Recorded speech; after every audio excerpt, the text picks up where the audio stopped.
Profesora, le extiendo un cordial saludo. En este momento voy a hablarle acerca de lo que es la guerra constitucionalista. La guerra constitucionalista de Nicaragua.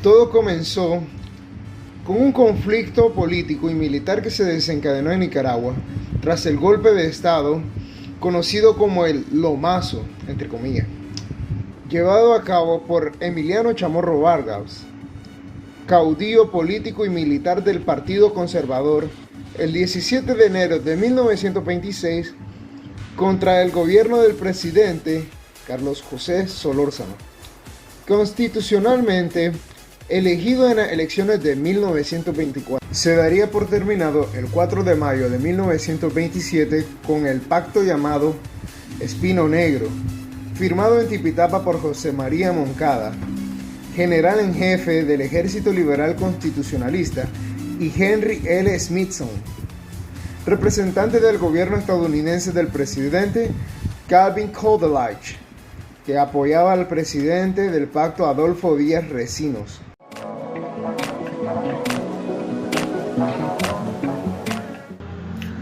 Antecedentes de la guerra constitucionalista. Emiliano Chamorro había firmado los acuerdos de Washington de 1923. En ellos se suscribió que los gobiernos centroamericanos y norteamericanos no reconocerían a cualquiera que, en cualquiera de las repúblicas de Centroamérica, se impusiera como presidente a través de lo que es la revolución o golpe de Estado contra un gobierno reconocido.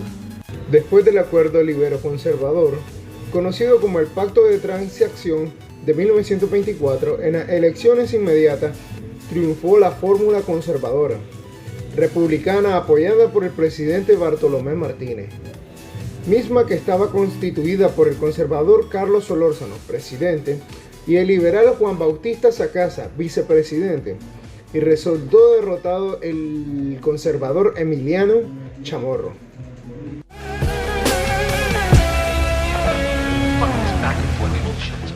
Buenos días, maestra. A mí me corresponde hablar sobre lo que fue el detonante de guerra. Desde el 25 de octubre de 1925, Chamorro impulsó acciones de desestabilización contra el gobierno de Solórzano, que culminaron con el golpe de Estado del 17 de enero de 1926, conocido como el Lomazo.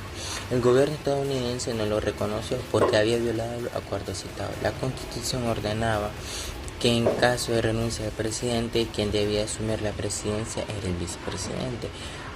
Por tanto, le correspondía al liberal Sacasa. En definitiva, los estadounidenses no aceptaron ni a Chamorro ni a Sacasa. A través de las notas Kellogg presionaron para que Chamorro renunciara al poder.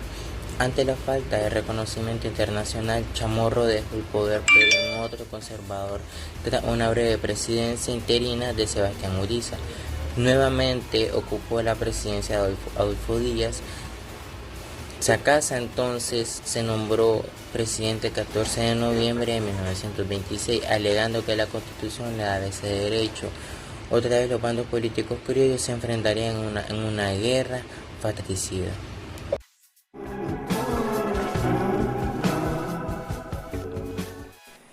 En enero de 1925, tras la celebración de comicios electorales según el poder del Partido Liberal, su fórmula compuesta por Carlos Solórzano como presidente y Juan Bautista como vicepresidente. Sin embargo, este resultado no fue del agrado del candidato perdedor, el general conservador Emiliano Chamorro, quien de inmediato comenzó a planificar su ascenso al poder por vía de las armas. Solamente un año logró durar el gobierno liberal en el poder. Tras 2 intentos de golpe de Chamorro, el presidente Solórzano renunció al poder, dejando vacante su puesto que normalmente debía ser ocupado por su vicepresidente Salazar. Sin embargo, este había huido al extranjero. Acosado por soldados conservadores, fue así entonces como el Congreso nicaragüense nombró nada más y nada menos que Emiliano Chamorro como presidente provisional, quien asumió en enero de 1926. Liberales exiliados en México, liberados por Sacasa, comenzaron a organizarse para retornar el país y recuperar la presidencia que legalmente, según lo establecía la Constitución política, debía ser entregada al vicepresidente electo. Embarcaron tropas y armamentos y alcanzaron la costa del Atlántico nicaragüense, iniciando de este modo la guerra llamada constitucionalista. El general José María Moncada era el jefe militar de la expedición liberal. Habían desembarcado en la ciudad de Puerto Cabeza, en el Caribe norte del país. A pesar de la inferioridad bélica, lograron mantener la posición y ganar otros pueblos de la región. En el Pacífico, otro desembarco liberal fue destrozado por la fuerza conservadora. Comenzaban también a registrarse levantamientos liberales en otros puntos del país.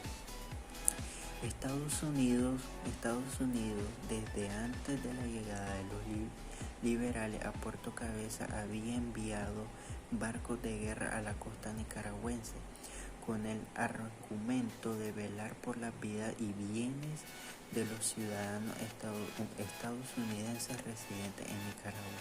El jefe militar norteamericano de la flota llamó a ambos bandos para tratar de remediar la situación. Los conservadores, como la intención de ganar apoyo gringo, arreglaron la renuncia de Chamorro, entre paréntesis, quien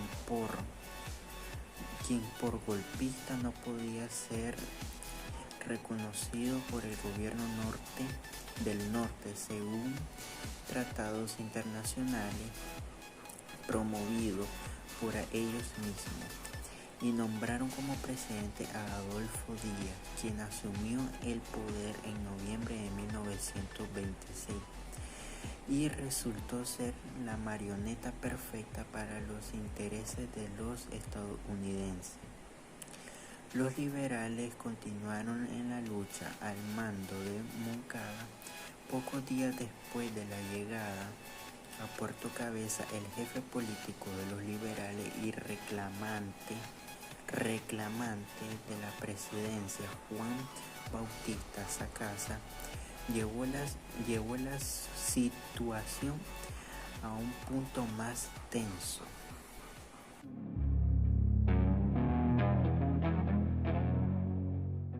A ver el arribo de la Sacasa, Augusto César Sandino, desde ya un líder de influencia en su círculo laboral, viajó con algunos compañeros a Puerto Cabeza para participar de la guerra constitucional.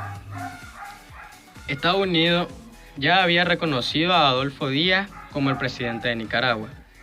Sin embargo, negaba que sus barcos fuesen para participar en el conflicto nicaragüense.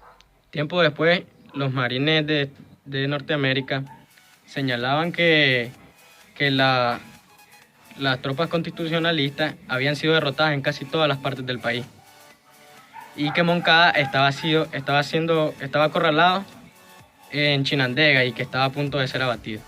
Poco tiempo después, los cables de prensa internacionales informaron la gran sorpresa de que un batallón liberal había tomado Jinotega y estaba siendo dirigida por el general Sandino y que se dirigía a rescatar a Moncada. Esa fue la primera vez que se habló de Augusto César Sandino.